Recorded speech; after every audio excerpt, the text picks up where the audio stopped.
अस्सलाम वालेकुम everyone, I hope आप सब ठीक होंगे। आज आपको demand and supply zone, support and resistance level, जिस वे में मैं आप लोगों को समझाने वाला हूँ, लिटरली आज से पहले कभी किसी ने इस वे में नहीं समझाया होगा। इजी लैंग्वेज में बिल्कुल इजी तरीके से आपको support and resistance basic level से स्टार्ट करवाऊँगा। अगर ये वीडियो कोई 2 ईयर एक्सपीरियंसेबल स्टूडेंट देख रहा है या फिर बिल्कुल बेसिक्स लेवल वाला स्टूडेंट देख रहा है, दोनों के लिए बहुत ज़्यादा यूज़फुल होने वाली है। इसके अलावा जो आज स्पोर्ट्स एंड रेजिस्टेंस लेवल में यूज़ करना आप लोगों को सिखाऊंगा, लिटरली ये आपकी ट्रेड्स में 80% इम्प्रूवमेंट लाएगा। आज जो वीडियो है बेसिक लेवल है, अपने तरीके से आपको स्पोर्ट एंड रेजिस्टेंस ड्रॉ करना सिखाऊंगा और इसका मतलब बताऊंगा। आने वाली वीडियो जो है वो इससे कई हज़ार गुना ज़्यादा एडवांस है। मैं स्पोर्ट एंड रेजिस्टेंस लेवल का एक टाइगर मूव बताऊंगा जिसको यूज़ करके आप हर एक मूव से प्रॉफिट जनरेट कर सकते हैं। लिटरली FR जोन, मैं स्पोर्ट एंड रेजिस्टेंस को FR का नाम देता हूँ। आने वाली जो वीडियो है इतनी एडवांस होने वाली है FR के लिए कि आपको लिटरली रेजिस्टेंस और स्पोर्ट को लेके बहुत ज़्यादा इम्प्रूवमेंट मिलेगी। और आज की वीडियो बेसिक्स लेवल है। अगर बेसिक्स के बाद आप एडवांस लेवल पे आते हैं तो यकीन करें आपका एक नज़रिया चेंज हो जाएगा स्पोर्ट एंड रेजिस्टेंस को देखने का। फिर बेशक आप किसी और से भी सीखे हों या फिर आपके पास एक्सपीरियंस बिल्कुल भी ना हो, तो स्टिल अगर आप इस चैनल पे प्रॉपरली स्टे करते हैं तो यकीन करें मैं आपको कुछ टाइम के अंदर फॉरेक्स का मास्टर बना दूंगा। ऐसा मास्टर जो लोग पेड कोर्सेज में भी नहीं बना सकते। मैं आपको फंडामेंटल और टेक्निकल्स का एक्सपर्ट बना दूंगा। वीडियो मूव ऑन करने से पहले मैं आप लोगों को सजेस्ट करूँगा कि इस चैनल को सब्सक्राइब कर लें और बेल आइकन पे क्लिक कर लें, क्योंकि आने वाली वीडियोस आपके लिए इतनी इंपॉर्टेंट हो सकती हैं कि आज से पहले ऐसी वीडियोस आपको कभी में भी ना मिलें। इस वीडियो को भी पूरा वॉच करिएगा, बहुत ज़्यादा लॉजिकेबल चीज़ें इसमें सिखाने वाला हूँ। मूव ऑन करते हैं अपने चार्ट पे और देखते हैं कि एक्चुअल तरीका क्या है स्पोर्ट एंड रेजिस्टेंस का। स्टिल मैं अपने चार्ट पे आ चुका हूँ। अभी एक छोटे से पॉइंट से स्टार्ट करेंगे, बिल्कुल स्टार्टिंग पॉइंट से स्टार्ट करेंगे रेजिस्टेंस सपोर्ट का, और जितना शॉर्ट लैंग्वेज में हो सका उतना शॉर्ट लैंग्वेज में आप लोगों को समझाऊंगा और इजी लैंग्वेज में समझाने वाला हूँ। स्टिल सबसे पहले बात कर लेते हैं स्पोर्ट एंड रेजिस्टेंस कहते किसे हैं, ठीक है, जिसको हम स्पोर्ट, ठीक है, और रेजिस्टेंस, ठीक है, टाइपिंग को थोड़ा इग्नोर करिएगा।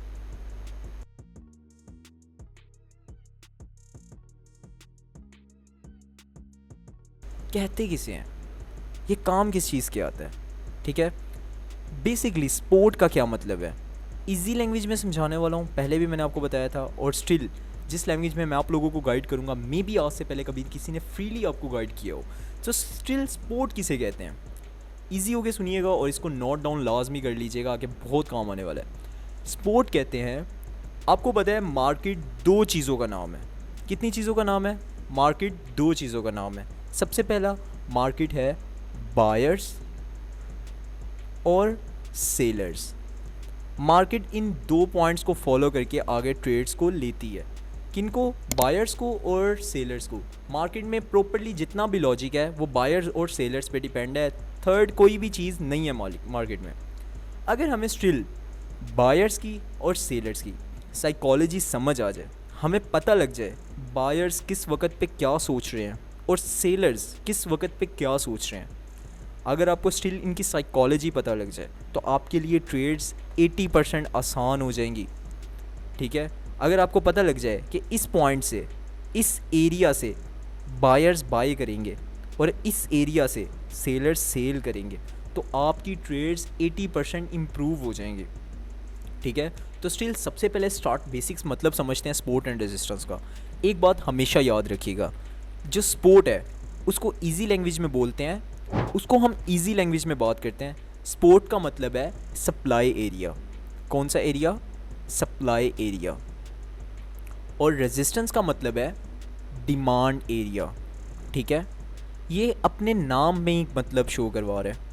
ये जो डिमांड और सप्लाई हम वर्ड्स बोल रहे हैं ना, इनके नाम में ही एक मतलब है। सप्लाई का क्या मतलब है? किसी भी चीज़ की सप्लाई बढ़ जाना। डिमांड का क्या मतलब है? किसी भी चीज़ की डिमांड बढ़ जाना। इसकी एक छोटी सी एग्जांपल दूंगा, उस एग्जांपल के बाद हम आपको इसकी डिटेल से समझ आ जाएगी चल क्या रहा है। एग्जांपल देता हूँ, एक सिनेमा हॉल है, एक सिनेमा हॉल है जिस सिनेमा के अंदर 100 सीट्स हैं। कितनी सीट्स हैं? 100 सीट्स हैं। और उन 100 सीट्स की टिकट है 400 लगा लें, 500 लगा लें, 500 पर सीट की टिकट है। और ये 100 की 100 सीट बुक हो चुकी हैं, मतलब सेल हो चुकी हैं। कोई भी मूवी रिलीज़ होने वाली है, अच्छी मूवी थी जिसको सब देखना चाहते थे, तो उस मूवी के रिलीज़ होने पे इसकी जितनी भी टिकट्स थी वो सेल हो चुकी हैं। ठीक है, उसके बाद सिनेमा का एक हिस्सा है जिसको वीआईपी एरिया भी कह सकते हो, स्पेशल एरिया। ये वो लोगों के लिए होता है जो स्पेशल गेस्ट होते हैं या जो एक्सटर्नली रिच लोग होते हैं, ये एरिया उनके लिए बनाया जाता है, जिसके अंदर स्पेशल 10 सीट्स होती हैं। कितनी सीट्स होती हैं? 10 सीट्स होती हैं। और इसकी हर एक सीट की जो वैल्यू है वो 2000 रुपीज़ है। मतलब वैसे सिंपल सीट्स की जो वैल्यू है वो 500 है, और जो वीआईपी सीट्स की एक सीट की वैल्यू है वो 2000 रुपीज़ है। अब 100 सीट्स तो सेल हो चुकी हैं, पीछे रह गई हैं वीआईपी 10 सीट्स। अब अगर मैं आपसे कहूँ कि भाई सीट्स 10 हैं, ख़रीदने वाले सीट 10 हैं, ख़रीदने वाले ऑलमोस्ट 20 लोग हैं। वीआईपी सीट्स को बाय करने के लिए 20 लोग आ जाते हैं। कितने आ जाते हैं? 20 लोग आ जाते हैं। वो कहते हैं हमें 2000 के हिसाब से हमें सीट दे दो, हमें सीट दे दो, हमें सीट दे दो। अब यहाँ सिनेमा वाले परेशान हो जाते हैं कि भाई वीआईपी सीट्स की इतनी डिमांड हाई हो गई है, हर बंदा इसकी डिमांड कर रहा है कि यार ये सीट हमें चाहिए। किसी भी चीज़ की डिमांड इंक्रीज़ हो जाना कि वीआईपी सीट्स में हर बंदा एक बात कर रहा है कि सर हमें 2000 के हिसाब से एक सीट दे दें।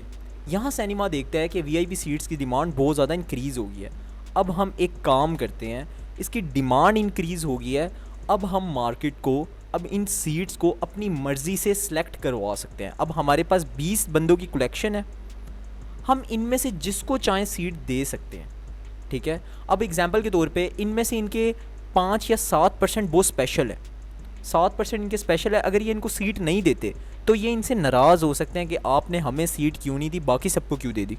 तो उनका ये सिंपल सा सोल्यूशन निकालते हैं, ये कहते हैं कि अब जिस सीट का प्राइस 2000 रुपीज़ था, जिस सीट का प्राइस 2000 रुपीज़ था, उस सीट का प्राइस हम क्या करेंगे, कन्वर्ट कर देंगे 5000 रुपीज़ में। कितने की? 5000, मतलब 2.5x इंक्रीज़ कर दी, 2.5 गुना ज़्यादा कर दिया। जहाँ 2000 थी वहाँ 5000 कर दी। इतनी ज़्यादा इसका प्राइस इंक्रीज़ कर दिया कि भाई जहाँ 2000 थी वहाँ। इसका रीज़न ये था कि अब ये सीट वही ख़रीदेगा जिसने एक्चुअल में सीट को ख़रीदना था। बाकी तो आ रहे थे शोर मचाने के हम लेंगे, हम लेंगे, हम लेंगे। अब जब उन लोगों ने 5000 पर सीट का प्राइस रखा, तो अब इन 20 बंदों में से वही इस सीट को ख़रीदेगा जो 5000 को अफोर्ड कर सकता है। अब बचे कुचे रह जाएंगे 8 या 10% जो कहेंगे हमें ये सीट चाहिए। बाकी कहेंगे कि भाई 2000 तो चलो हम अफोर्ड कर सकते थे, लेकिन 5000 कैसे अफोर्ड करें, हमें सीट चाहिए ही नहीं है, दफ़ा करो हम बाद में देख लेंगे। कितनी सिंपल सी साइकोलॉजीज़ है। यहाँ पर डिमांड पुश हुई वीआईपी सीट्स की, यहाँ पर सिनेमा वालों ने अपनी भी डिमांड पुश कर दी। सिनेमा वालों ने कहा कि जहाँ पहले हमारा प्राइस 2000 था, हम प्राइस को ऊपर पुश करेंगे 5000 रुपये पे। हमने अपने प्राइस की इंक्रीमेंट कर दी। अब जिसने ख़रीदना है वो 5000 के हिसाब से ख़रीदेगा। ठीक है, अब 20 बंदे थे, शोर मचाने वाले तो 20 थे, लेकिन असल ख़रीदने वाले सिर्फ 10 ही निकले, और 10 की 10 सीट्स सोल्ड हो गई। बात को समझे, 10 की 10 सीट सेल हो गई।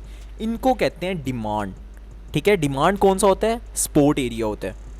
अब आ जाती है सप्लाई की बात, जिसको हम रेजिस्टेंस एरिया भी बोलते हैं।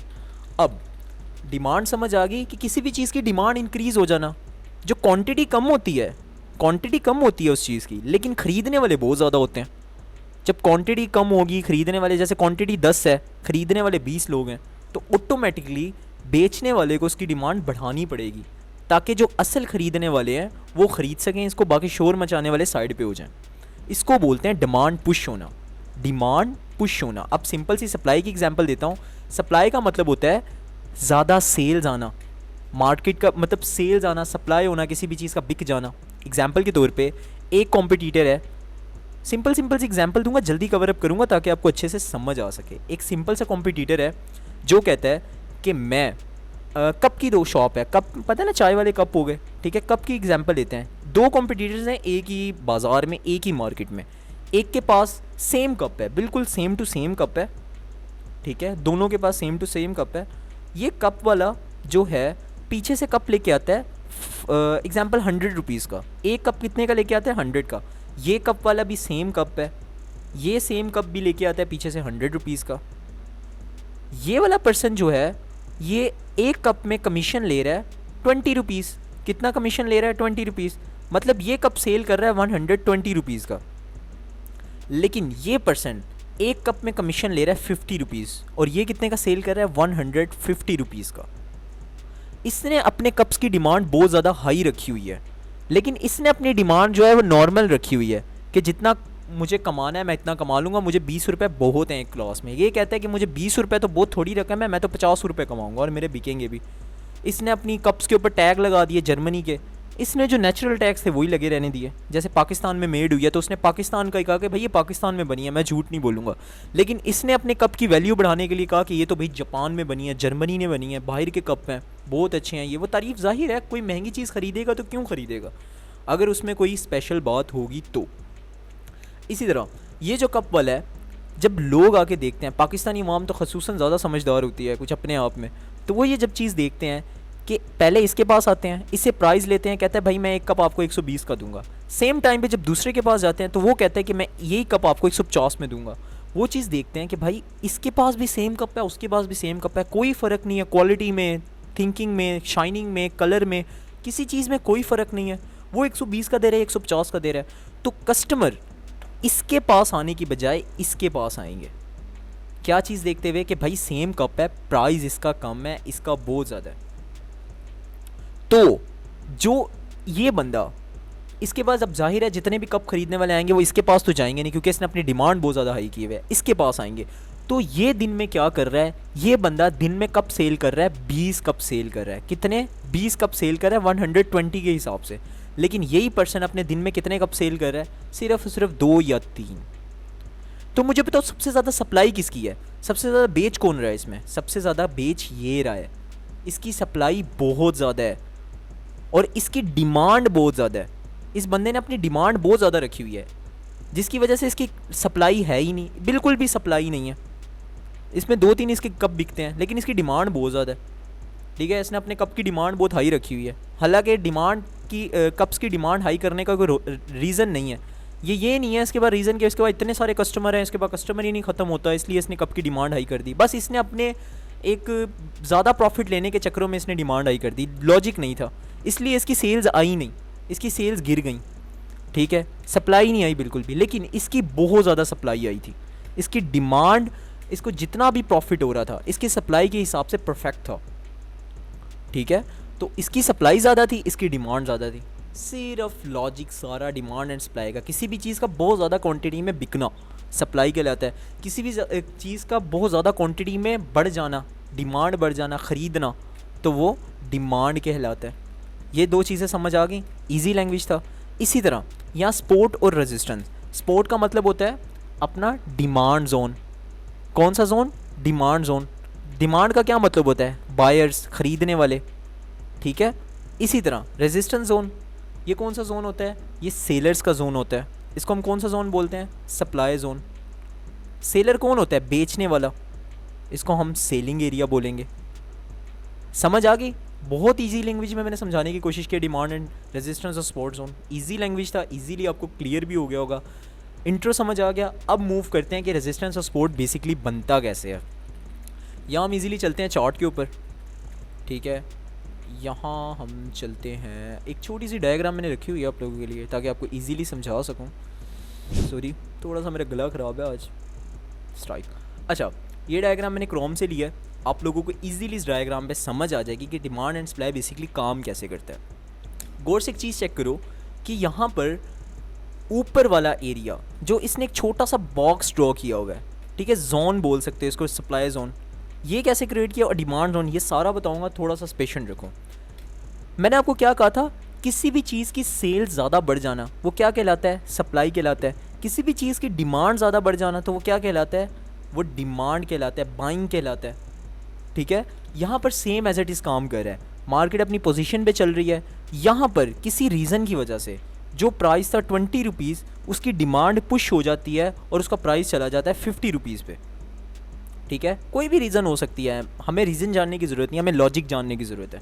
यहाँ पहले उसकी डिमांड की प्राइस थी किसी भी चीज़ की प्राइस थी 20 रुपीज़, वो प्राइस चली जाती है एटलीस्ट 50 रुपीज़ पे, इतनी उसकी डिमांड पुश हो जाती है। फिर एक ऐसा एरिया आता है जिधर से उसकी डिमांड गिर जाती है सारी, मतलब डिमांड ज़्यादा होने की वजह से उसकी सप्लाई बढ़ जाती है, किसी भी रीज़न की वजह से, रीज़न हमें जानने की ज़रूरत नहीं है। यहाँ उसका 50 रुपीज़ प्राइस था, उसकी सप्लाई इतनी ज़्यादा हो जाती है कि उसको अपना प्राइस कम करना पड़ जाता है। 50 से वो गिरती है और गिरने के बाद प्राइस चली जाती है वापस 30 पे चली जाएगी, एग्जांपल दे रहा हूँ, 20 रुपीज़ डाउन होगी। एक ऐसा इलाका, एक ऐसा स्पेसिफिक एरिया जहाँ से मार्केट गिरी है, सप्लाई बढ़ा है। हम एक छोटी सी जोन है जिसको रेक्टेंगल जोन बोलते हैं, आपको मैं ट्रेडिंग व्यू पे भी ये प्रॉपर प्रैक्टिकल भी करके दिखाऊंगा। हो सकता है वीडियो आज की लंबी हो जाए, लेकिन प्रैक्टिकल बहुत ज़्यादा आपके काम आने वाली है।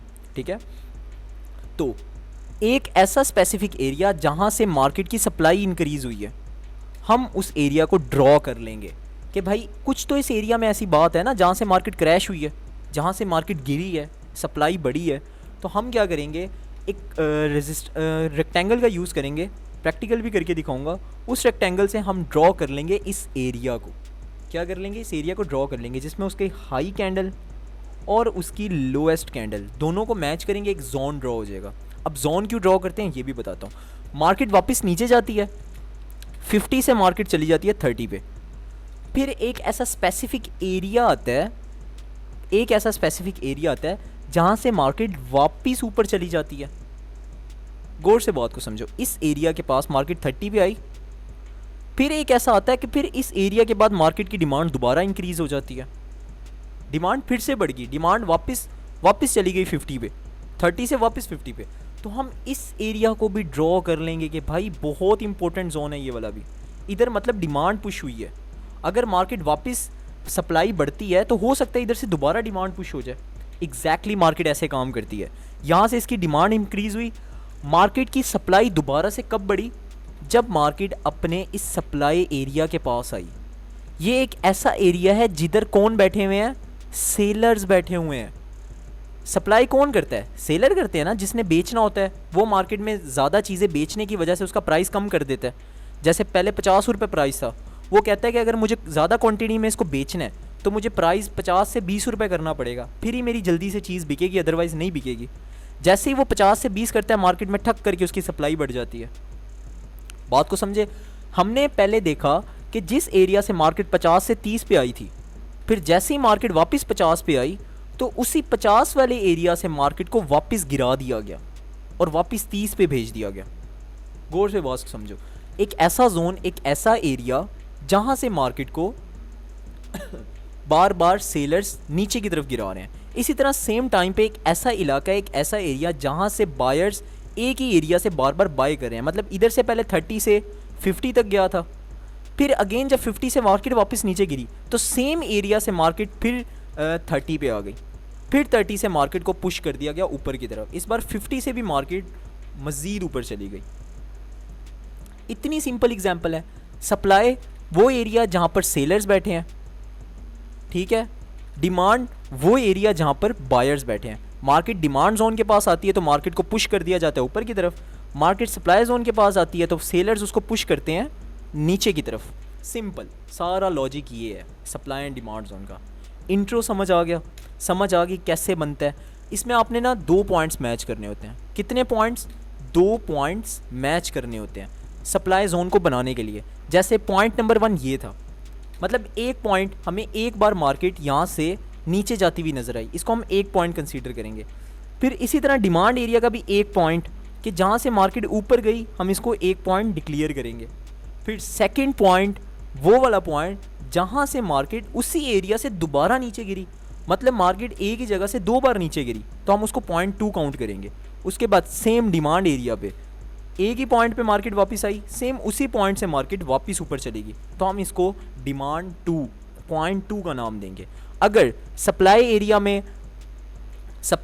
में 2 पॉइंट्स मैच होते हैं तो मतलब सप्लाई जोन है, इसी तरह डिमांड एरिया में 2 पॉइंट्स मैच होते हैं तो वो डिमांड जोन है, ठीक है। जोन कुछ इस तरह ड्रॉ करना है आप लोगों ने, ठीक है। और दूसरे नंबर पे पॉइंट समझ आ गया आप लोग इजीली। अब मैं आपको एक चीज़ समझाता हूँ। अगर आपको लगता है कि मार्केट डिमांड एंड सप्लाई के पास है, इसका सबसे बड़ा बेनिफिट क्या होगा, गौर से बात को समझिएगा। मार्केट एक बार एक पॉइंट को टच किया, वापस नीचे आई, फिर सेकंड पॉइंट को टच किया, फिर मार्केट वापस नीचे आई। फिर जब मार्केट थर्ड पॉइंट के लिए वापस जाती है तो आपको एक चीज़ पता लग जाती है कि मार्केट यहाँ से बाइंग तो जा रही है। मार्केट बाय कहाँ तक जा सकती है, मार्केट बाय अपने सेलिंग एरिया तक जा सकती है। आपको ये चीज़ कंफर्म हो गई कि यहाँ पर सेलर्स बैठे हुए हैं, वो पहले भी 2-3 बार मार्केट को गिरा चुके हैं, तो इस बार मार्केट जा रही है तो बहुत ज़्यादा चांस है कि मार्केट को इसको दोबारा गिरा देगी। बात को समझो। अब क्यों नहीं गिराया, इसके पीछे भी रीज़न होगा। स्पोर्ट जोन और डिमांड जोन काम कैसे करता है, ठीक है। इसी तरह मार्केट यहाँ से गिर रही है, आपको पता है मार्केट को पहले भी 2 बार यहाँ से गिरा चुकी है मार्केट। अगर मार्केट इस बार यहाँ से क्रैश गई तो कहाँ तक जा सकती है, जहाँ तक मार्केट पहले 2 बार जा चुकी है। तो इधर से अगर मैं सेलिंग की ट्रेड लेता हूँ, एग्जांपल दे रहा हूँ, सेलिंग की ट्रेड लेता हूँ तो मैं कहाँ तक लूँगा, मुझे पता है जहाँ तक बायर्स बैठे हैं, यहाँ बायर्स बैठे हैं, मुझे यहाँ तक की सेलिंग की ट्रेड, यहाँ का टीपी रखना है। अगर मार्केट यहाँ तक आई तो यहाँ से इजीली वापस ऊपर जा सकती है क्योंकि ये बायर्स एरिया है। जब तक ये लेवल टूट नहीं जाते तब तक ये लेवल काम करते हैं, जब ये लेवल टूट जाते हैं काम करना बंद हो जाते हैं। बात को समझे। अब इसकी एक दूसरी एग्जांपल है, वो भी मैं आपको दिखा देता हूँ। आई होप आप लोगों को बड़े इजीली तरीके से समझ आ गया होगा काम कैसे करते हैं। ये देखो, ये ऑस्ट्रेलियन चार्ट के ऊपर एक डिमांड एंड सप्लाई जोन का एक स्ट्रक्चर क्रिएट किया हुआ है किसी ने। गौर से यहाँ पर देखो, एक पॉइंट मार्केट में मैच हुआ, मार्केट इस सेम एरिया से नीचे गिरी। यहाँ पर फिर एक पॉइंट हमें डिमांड जोन का मिला, एक पॉइंट पहले हमें सप्लाई जोन का मिला, फिर सेम टाइम पे एक पॉइंट हमें डिमांड जोन का मिला। फिर मार्केट यहाँ से क्या करती है, वापस ऊपर जाती है, फिर मार्केट वापस नीचे गिरती है सेम उसी पॉइंट पे जहाँ पर बायर्स बैठे हुए हैं। मतलब बायर्स इस एरिया से नीचे इस मार्केट को जाने ही नहीं दे रहे हैं। जब भी मार्केट इस जोन के पास आती है मार्केट को ऊपर भेज दिया जाता है। इधर इतने स्ट्रॉन्ग बायर्स बैठे हैं। फिर मार्केट ऊपर जाती है, कहाँ तक जाती है, अपने सप्लाई एरिया तक जाती है। कौन से एरिया, जहाँ पर सेलर्स बैठे हैं। जब मार्केट सेलर्स के पास आती है सेलर्स उसको नीचे भेज देते हैं, जब मार्केट बायर्स के पास जाती है बायर्स उसको ऊपर भेज देते हैं। सिंपल कंसेप्ट, ठीक है। 2 पॉइंट्स मिल गए, यहाँ पर हमारे पास एक जोन क्रिएट हो गया। 1 2 3 4, फोर्थ पॉइंट जब हमें मिलता है तो यहाँ पर सेम टाइम पे हम एग्जाम्पल के तौर पे यहाँ सेल की ट्रेड लेते हैं। एग्जाम्पल दे रहा हूँ, हमें पता लग गया कि मार्केट पहले 2-3 बार इस एरिया को गिरा चुकी है, 2-3 पॉइंट्स हमें मिल गए हैं। और अगर मार्केट इस बार भी सेल आती है तो एग्जैक्टली कहाँ तक सेल आएगी, अपने डिमांड जोन तक सेल आएगी जहाँ पर बायर्स बैठे हुए हैं। यहाँ से मैं सेल की ट्रेड लेता हूँ, इसके ऊपर का SL रखता हूँ, ठीक है। और TP कहाँ का रखूँगा, एग्जैक्टली मैं TP अपने इस पॉइंट का रखूँगा, इस पॉइंट का डिमांड जोन का रखूँगा। ऐसा ही है। मार्केट फिर ऊपर जाती है, फिर मार्केट वापस नीचे आती है तो मेरे TPs को हिट कर लेती है, क्योंकि कंफर्म था कि मार्केट अगर सेलिंग एरिया से नीचे जाती है तो अपने बाइंग एरिया तक जाएगी जहाँ से बायर्स एक्टिव हुए हैं। एग्जैक्टली मार्केट नीचे आती है, फिर ऊपर जाती है, फिर नीचे आती है। मतलब एग्जैक्टली मार्केट एक रेक्टेंगल के अंदर चल रही है जिधर बायर्स और सेलर की जंग चल रही है। ना बायर्स सेलर्स को जीतने दे रहे हैं, ना सेलर्स बायर्स को जीतने दे रहे हैं। इसमें जीतना पता है कैसे होता है, एग्जाम्पल के तौर पर एक है ये सेलर्स का एरिया है, ठीक है, ये बॉर्डर सेलर्स का बॉर्डर है, ये बॉर्डर्स बायर्स का बॉर्डर्स है। जब बायर्स के पास मार्केट सेलर्स मार्केट को नीचे भेजती है बायर्स के पास, तो बायर्स इसी बॉर्डर एरिया से उसको वापस ऊपर भेज देते हैं। जब फिर वापस ऊपर भेजता है किसी इरादे से कि मैं इसको इस बार हराऊंगा सॉरी, मैं इस बार सेलर को हराऊंगा, तो मार्केट बायर्स जो है मार्केट को ऊपर पुश करते हैं इस इरादे से कि इस बार तो मैं सेलर को हराऊंगा। तो मार्केट ऊपर जाती है, इसको तोड़ने की कोशिश करती है कि मैं इस बार इस जोन को तोड़ दूं, लेकिन फिर सेलर उसको धक्का देके नीचे भेज देते हैं, पुश कर देते हैं नीचे की तरफ, किस इरादे से कि मैं बायर्स को हराऊंगा। जैसे वो मार्केट को नीचे पुश करते हैं तो मार्केट एग्जैक्टली उस जोन से फिर ऊपर चली जाती है। तो जीतता यहाँ पर कौन और कैसे है, जब बायर्स इनको तोड़ने में सक्सेस हो जाएंगे तो मतलब समझ लो सेलर्स यहाँ पर हार चुके हैं, बायर्स जीत चुके हैं, वो सक्सेसफुल मार्केट को ऊपर ले गए हैं। इसी तरह सेलर्स कैसे जीतते हैं, जब वो मार्केट को नीचे पुश करेंगे और इस बार वो पुश करते हैं इसके डिमांड जोन को ब्रेक करके, और ब्रेक करने के बाद ठक करके मार्केट को नीचे ले जाते हैं, तब यहाँ पर बायर्स हार जाते हैं। तो यहाँ पर इजीली बायर्स और सेलर्स की जंग चल रही है। यहाँ सेलर्स बायर्स को जीतने नहीं दे रहे और बायर्स सेलर्स को जीतने नहीं दे रहे। इतनी सिंपल एग्जांपल्स है बाइंग और सेलिंग की, रेक्टेंगल जोन की। बात को समझे, सारा का सारा ये क्राइटेरिया है। लोग बड़ी मुश्किल से समझाते हैं, कुछ बातें ऊपर से निकल जाती हैं, कुछ समझ आ जाती हैं, बहुत सारे कंसेप्ट हैं। ठीक है, जिस लैंग्वेज में मैंने आपको समझाया, इजी लैंग्वेज में, आप लोगों को आई होप अच्छे से समझ आ गया होगा। एक बार मैं आपको प्रैक्टिकल दिखा देता हूँ ये चार्ट्स पे कैसे काम आता है, उसके बाद हम इसको देखेंगे मार्केट के ऊपर। अच्छा, लाइक मैं यूरो यूएसडी के चार्ट पे जाता हूँ। ये यूरो यूएसडी का चार्ट है, ठीक है, सिंपल। ऑलमोस्ट आगे वीडियो काफ़ी लंबी हो चुकी है, तो इजी लैंग्वेज में हम जल्दी से इसको कवर अप करते हैं। यहाँ पर गौर से देखो कितने पॉइंट्स, मार्केट पहले इधर से, इस पॉइंट से मार्केट ऊपर जाती है, फिर मार्केट सेम उसी पॉइंट पे वापस नीचे आती है। 1 पॉइंट और 2 पॉइंट्स, पहले मार्केट इस पॉइंट से ऊपर जाती है, फिर सेम उसी पॉइंट पे मार्केट नीचे आती है, फिर उसी पॉइंट से ऊपर भेज दिया जाता है। मतलब एक ही पॉइंट पे 2 बार रिजेक्शन मिली है। मतलब कुछ तो है ऐसा इस पॉइंट में कि जो एक ही पॉइंट से 2 बार रिजेक्शन दी गई है। मतलब भाई ये हमारे पास एक बायर जोन है। यहाँ पर बायर्स इस पॉइंट से नीचे इसको गिरने ही नहीं दे रहे हैं। मैं इजीली यहाँ पर इसकी ड्रॉ कर लूँगा, इसके जोन को। कैसे ड्रॉ किया, पहले गौर से बात को समझिएगा। जो लास्ट टाइम की हाई कैंडल थी और जो लास्ट टाइम की लो कैंडल थी, आपने इन दोनों को मैच कर लेना है। क्या कर लेना है? मैच कर लेना है। ठीक है, मैं इसको क्या करता हूँ, जल्दी से मैच कर लेता हूँ। ये मैंने मैच कर लिया, इसकी हाई को और इसके लो को। ठीक है, ये इसका हाई था, ये वाला इसका हाई था, और ये इसका लो था। दोनों मैंने मैच किए, मेरे पास एक सपोर्ट लेवल बन गया। जब मार्केट ऊपर जाती है और सेम उसी लेवल से मार्केट वापस नीचे आती है और उसी लेवल को टच करके वापस ऊपर चली जाती है, तो ये कौन सा जोन हुआ? ये बायर्स का जोन हुआ। इधर कौन बैठे हैं? इधर बायर्स बैठे हैं। अब आगे आगे देखते जाइएगा मैं इसको मॉडिफाई कैसे करता हूँ। इसको हम स्पोर्ट का नाम देंगे, स्पोर्ट एरिया।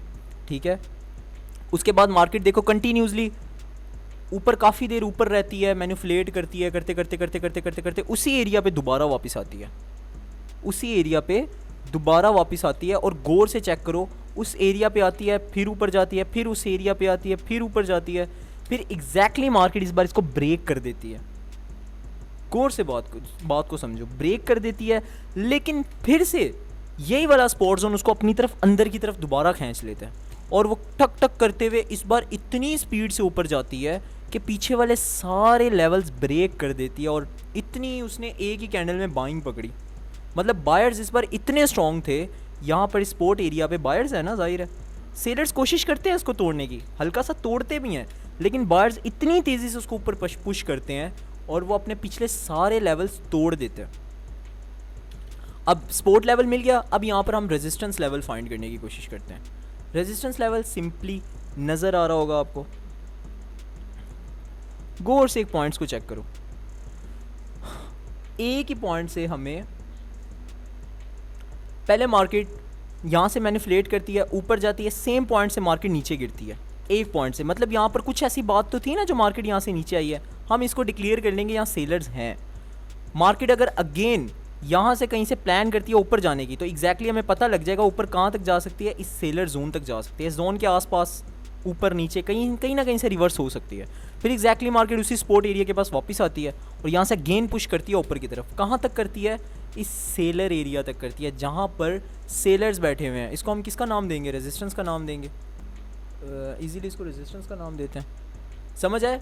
देख रहे हो, एक ही बायर्स और सेलर्स की जंग में यहाँ पर मार्केट मैनिपुलेट करी है। Sellers buyer, sellers buyer, sellers buyer, sellers buyer, sellers, मतलब मार्केट कुछ इस तरह काम करी है। और एग्जैक्टली चेक करो, मार्केट यहाँ से नीचे गिरी अपने इस, जहाँ पर मार्केट के सेलर्स बैठे हुए हैं, सेलर्स ने मार्केट को नीचे भेजा। मार्केट कहाँ तक नीचे गिरी है? अपने सपोर्ट एरिया तक नीचे गिरी है, जो उसका सपोर्ट था। एग्जैक्टली मार्केट उस सपोर्ट एरिया को टच करती है और वापस अब ऊपर जाने की प्लान कर रहे हैं। अब हमें पता है अगर मार्केट यहाँ से ऊपर गई तो कहाँ तक जा सकती है? अपने रेजिस्टेंस एरिया से वापस नीचे आ सकती है। या तो अगर इस बार ऊपर गई तो अपने रेजिस्टेंस लेवल को भी हो सकता है ब्रेक करके मज़ीद ज़्यादा ऊपर चली जाए। बात को समझे? कुछ इस तरह काम करता है सपोर्ट एंड रेजिस्टेंस। इतने ईजी है इसको ड्रॉ करना, इतना मज़े के काम करते हैं। और अगर आप प्रीवियस मार्केट को देखोगे तो आपको हज़ारों सपोर्ट एंड रेजिस्टेंस मिल जाएंगे यहाँ पर, हज़ारों, ठीक है ना। इनको ड्रॉ करना भी बहुत आसान है, ये पता भी बहुत इजीली लग जाते हैं बन कहाँ रहे हैं, कैसे बन रहे हैं, कैसे नहीं। और अब स्टिल जो अगली वीडियो मेरी आने वाली है वो इतना एडवांस लेवल है सपोर्ट एंड रेजिस्टेंस का। मैं कुछ ऐसे एरियाज़, कुछ ऐसी लॉजिक्स शेयर करने वाला हूँ रेजिस्टेंस और सपोर्ट की। मैं उनको रेजिस्टेंस और सपोर्ट नहीं कहता, मैं उसको बोलता हूँ FR लेवल। ये मैं लेवल भी आपके साथ शेयर करता हूँ, FR लेवल बोलता हूँ मैं उसे। मैं आपके साथ एडवांस FR लेवल शेयर करने वाला हूँ। ये तो था basics, support and resistance draw कैसे किया जाता है। जिसको आता है, जिसको नहीं भी आता, वो सब सीख जाएंगे, समझ जाएंगे कि सपोर्ट एंड रेजिस्टेंस का मतलब क्या है और ये काम कैसे आता है। अब जो मैं ट्रेड्स को पिक करने के लिए कि किस जगह से एक्चुअल बायर्स हैं और किस जगह से एक्चुअल सेलर्स हैं, मुझे ये चीज़ FR जोन कंफर्म करता है। और ये इतनी स्ट्रॉन्ग चीज़ है जिनको मैं कॉपी करके अल्हम्दुलिल्लाह आज अच्छा खासा प्रॉफिटेबल हूँ। ये आपको सिखाने वाला हूँ कि FR जोन कहाँ, कैसे और क्यों काम आता है। तो मैं स्ट्रिक्टली आपको इस चैनल पे बहुत कुछ मिलने वाला है इन फ्यूचर सीखने के लिए। तो नेक्स्ट वीडियो लाजमी वॉच करिएगा। आने से जैसी वीडियो आएगी मैं अपनी कम्युनिटी में भी इसका लिंक शेयर कर दूंगा और यूट्यूब पे तो आप लोगों को मिल ही जाएगी। इसलिए कह रहा हूँ चैनल को सब्सक्राइब कर लो ताकि आने वाली जितनी लेटेस्ट वीडियोज़ हैं आप तक जल्दी पहुँच सकें और आप इन सारी अपॉर्चुनिटीज़ का अच्छे से फ़ायदा उठा पाएँ। और यकीन करें इन फ्यूचर में आप लोगों को इसी चैनल पर फंडामेंटल्स का मास्टर बना दूँगा। टेक्निकल्स आपको फिंगर टिप्स पे आ जाएंगे, मतलब आप चार्ट को देखेंगे आपको टेक्निकल्स का अंदाज़ा हो जाएगा कि मार्केट का नेक्स्ट मूव क्या आने वाला है। इतना एडवांस बना दूंगा मैं आपको। सो इसलिए कह रहा हूँ ये चैनल मिस ना हो जाए, दोबारा कभी मिले ना, तो इसलिए चैनल को सब्सक्राइब कर लो और अपने पास सेव कर लो। ज़्यादा ज़्यादा इसको आगे भी शेयर करो ताकि आप अपना नहीं बाकी सबका भी बेनिफिट्स बनवाएं, ठीक है। और इंशाल्लाह हम वीक में 2 टाइम्स लाइव आते हैं और लाइव भी इतनी अपॉर्चुनिटीज़ मैं प्रोवाइड करता हूँ ट्रेड्स की जो आप इमेजिन नहीं कर सकते। वीक्स में 2 से 3 बार लाइव आता हूँ और ट्रेड्स की बहुत सारी अपॉर्चुनिटीज़ आपको दे के जाता हूँ। तो इंशाल्लाह मिलते हैं नेक्स्ट वीडियो में। तब तक के लिए अपनी इन जितना भी आपको अब तक सिखा चुका हूँ इसकी प्रैक्टिस करें, इसको चेक करें, बैक टेस्ट करें कि सच में काम करता है, ठीक है। और अगर आप चाहते हैं इसके अबाउट मज़ीद इन्फॉर्मेशन लेना तो नीचे नंबर मेंशन कर रहा हूँ, आप उस पर मैसेज कर सकते हैं। और इसके अबाउट कोई और इन्फॉर्मेशन लेना चाहते हैं तो वो भी आप मुझसे पूछ सकते हैं, ठीक है। टेक केयर, अल्लाह हाफिज़। मिलते हैं इंशाल्लाह नेक्स्ट वीडियो में, तब तक के लिए अपना ख्याल रखिएगा।